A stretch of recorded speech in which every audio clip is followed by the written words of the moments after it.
વચનામૃત ગઢડા પ્રથમ પ્રકરણનું 71મું ભગવાનનું સ્વરૂપ અક્ષરધામ સહિત બિરાજે છે તેનું તારીખ 2/4/1820 રવિવાર. સંક્ષિપ્ત સાર. પહેલો, ભક્તોનો દ્રોહ અને ભગવાનના આકારનું ખંડન એ બે અપરાધને ભગવાન માફ કરતા નથી. બીજો, અક્ષરધામ, દિવ્ય મુક્તો અને સર્વે ઐશ્વર્ય સહિત જ ભગવાન આ પૃથ્વીને વિશે વિરાજમાન છે એમ દ્રઢપણે સમજવું ને સમજાવવું. સાર ત્રીજો, આવા દિવ્ય ભગવાન મનુષ્ય ભક્તની સેવા સ્વીકારે છે તે તો એ ભક્તને દિવ્ય મુક્ત બનાવવા માટે જ છે. સ્વામિનારાયણ હરે, સ્વામિનારાયણ હરે. સંવત 1876ના ચૈત્રવદી ચતુર્થીને દિવસ સાંજને સમયે શ્રીજી મહારાજ શ્રી ગઢડા મધ્યે દાદા ખાચરના દરબારમાં આથમણે દ્વાર મેળીની આગળ ઓટા ઉપર ઢોલિયો ઢળાવીને બિરાજમાન હતા ને ધોળો ખેસ પહેર્યો હતો ને ધોળી ચાદર ઓઢી હતી ને માથે ધોળો ફેંટો બાંધ્યો હતો ને પોતાના મુખારવિંદની આગળ મુનિ તથા દેશ દેશના હરિભક્તની સભા ભરાઈને બેઠી હતી ને મુક્તાનંદ સ્વામી આદિક સાધુ વાજિંત્ર વજાડીને કીર્તન ગાતા હતા. પછી શ્રીજી મહારાજ બોલ્યા છે, હવે કીર્તન ભક્તિની સમાપ્તિ કરીને માહોમાહી પ્રશ્ન ઉત્તર કરો. પછી સોમલે ખાચરે પ્રશ્ન પૂછ્યો છે, ભગવાન પોતાના ભક્તના સર્વે અપરાધ માફ કરે છે, પણ એવો કયો અપરાધ છે જે ભગવાન માફ ન કરે? ત્યારે શ્રીજી મહારાજ બોલ્યા છે, બીજા સર્વે અપરાધ માફ કરે છે, પણ ભગવાનના ભક્તનો દ્રોહ કરે એ અપરાધને ભગવાન માફ નથી કરતા. માટે ભગવાનના ભક્તનો કોઈ પ્રકારે દ્રોહ કરવો નહીં. અને વળી ભગવાનના સર્વે અપરાધ થકી જે ભગવાનના આકારનું ખંડન કરવું એ મોટો અપરાધ છે. તે માટે એ અપરાધ તો ક્યારેય પણ કરવો નહીં. અને એ અપરાધ કરે તો એને પંચ મહાપાપ કરતાં પણ અધિક પાપ લાગે છે. અને ભગવાન તો સદા સાકાર મૂર્તિ છે. તેને જે નિરાકાર સમજવા એ જ ભગવાનના આકારનું ખંડન કર્યું કહેવાય છે.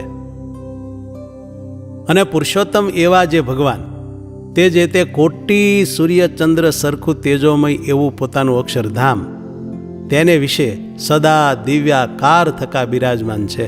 અને બ્રહ્મરૂપ એવા જે અનંત કોટી મુક્ત તેમણે સેવા છે ચરણ કમળ જેના એવા છે. અને પરબ્રહ્મ પુરુષોત્તમ એવા જે એ ભગવાન તે જ પોતે કૃપાએ કરીને જીવના કલ્યાણને અર્થે પૃથ્વીને વિશે પ્રકટ થાય છે. ત્યારે જે જે તત્વનો અંગીકાર કરે છે તે સર્વે તત્વ બ્રહ્મરૂપ છે.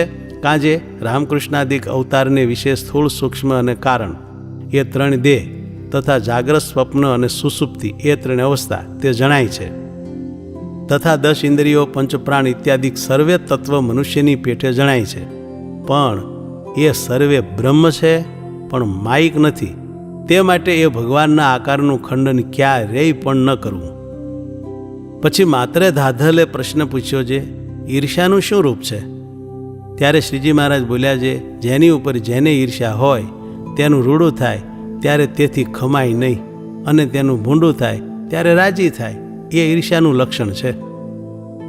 પછી શ્રીજી મહારાજે મુનિ પ્રત્યે પ્રશ્ન પૂછ્યો છે, ભગવાનની પ્રત્યક્ષ મૂર્તિનો નિશ્ચય હોય અને ભજન કરતો હોય ને સત્સંગના નિયમ પ્રમાણે વર્તતો હોય અને તેનું કલ્યાણ થાય એ તો સત્સંગની રીતિ છે.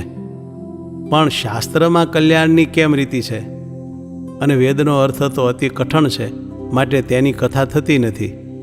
અને શ્રીમદ ભાગવત પુરાણ અને ભારત એમાં વેદનો જ અર્થ છે ને સુગમ છે, માટે તેની જગતમાં કથા થાય છે.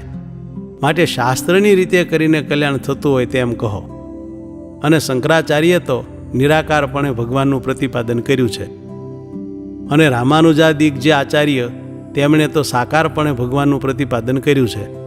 માટે એવી રીતે શાસ્ત્રનો મત લઈને ઉત્તર કરો.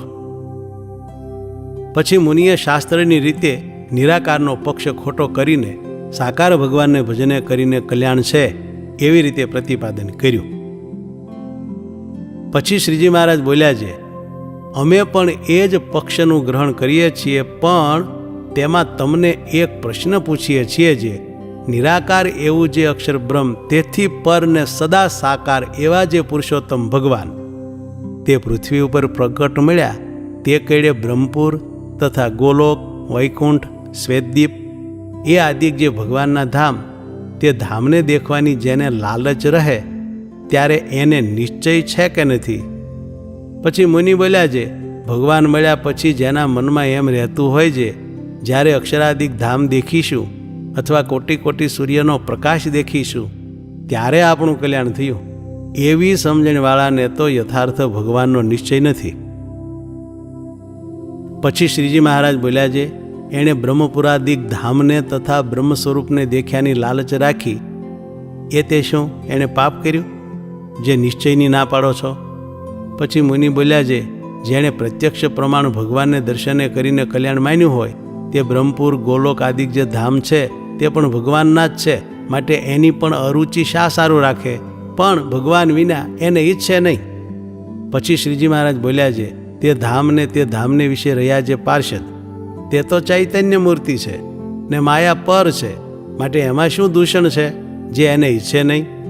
અને ભગવાન પૃથ્વી ઉપર પ્રકટ બિરાજતા હોય ને ત્યાં જે સેવક હોય તે પણ મરી જાય એવા હોય, અને ઘર હોય તે પણ પડી જાય એવા હોય, તે કેમ સમજો છો? પછી મુનિ બોલ્યા છે, એ ઘરને તો અમે બ્રહ્મપુરાદિક ધામ સમજીએ છીએ ને એ સેવકને તો અમે બ્રહ્મરૂપ સમજીએ છીએ. પછી શ્રીજી મહારાજ બોલ્યા છે, બ્રહ્મપુર ને બ્રહ્મપુરને વિશે રહ્યા જે ભગવાનના પાર્ષદ, તે તો અખંડ છે ને અવિનાશી છે, તેને મર્ત્યલોકના નાશવંત એવા જે ઘર ને પાર્ષદ, તે બે બરોબર કેમ કહો છો? પછી નિત્યાનંદ સ્વામી બોલ્યા છે, હે મહારાજ, એનો ઉત્તર તો તમે કરો. પછી શ્રીજી મહારાજ બોલ્યા છે, ભગવાન જીવના કલ્યાણને અર્થે જ્યારે મૂર્તિ ધારણ કરે છે ત્યારે પોતાનું જે અક્ષરધામ અને ચૈતન્ય મૂર્તિ એવા જે પાર્ષદ અને પોતાના જે સર્વ ઐશ્વર્ય તે સહિત જ પધારે છે, પણ એ બીજાના દેખ્યામાં આવે નહીં.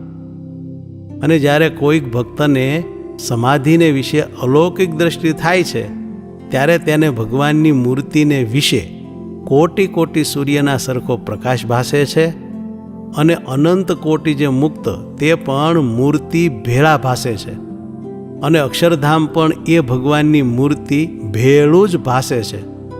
માટે એ સર્વે ભગવાન ભેળું છે, તોય પણ ભગવાન તે મનુષ્ય જે પોતાના ભક્ત હોય તેની જ સેવાને અંગીકાર કરે છે, અને તે પોતાના ભક્તના ગાર માટીને પાણાના જે ઘર તેને વિશે વિરાજમાન રહે છે, અને તે ભક્ત ધૂપ, દીપ, અન્ન, વસ્ત્રાદિક જે અર્પણ કરે છે તેને ભગવાન પ્રીત્ય કરીને અંગીકાર કરે છે. તે એ મનુષ્ય સેવક છે, તેને દિવ્યરૂપ પાર્ષદ ભેળા ભેળવવા વાસ્તે કરે છે. અને જે ભક્તજન જે વસ્તુ ભગવાનને અર્પણ કરે છે તે વસ્તુ ભગવાનના ધામને વિશે દિવ્યરૂપ થાય છે, અને એ ભક્ત દિવ્યરૂપ થઈને તેને પામે છે. માટે એવું અચળ અખંડ સુખ ભક્તજનને પમાડવાને અર્થે ભગવાન જે તે મનુષ્ય એવા જે પોતાના ભક્તજન તેની સર્વે સેવાને અંગીકાર કરે છે. માટે ભગવાનના ભક્તને ભગવાનનું સ્વરૂપ અક્ષરધામ સહિત પૃથ્વી ઉપર વિરાજમાન છે એમ સમજવું, અને બીજા આગળ પણ એવી રીતે વાર્તા કરવી. ઇતિ વચનામૃતમ ગઢડા પ્રથમ પ્રકરણનું 71મું થયું.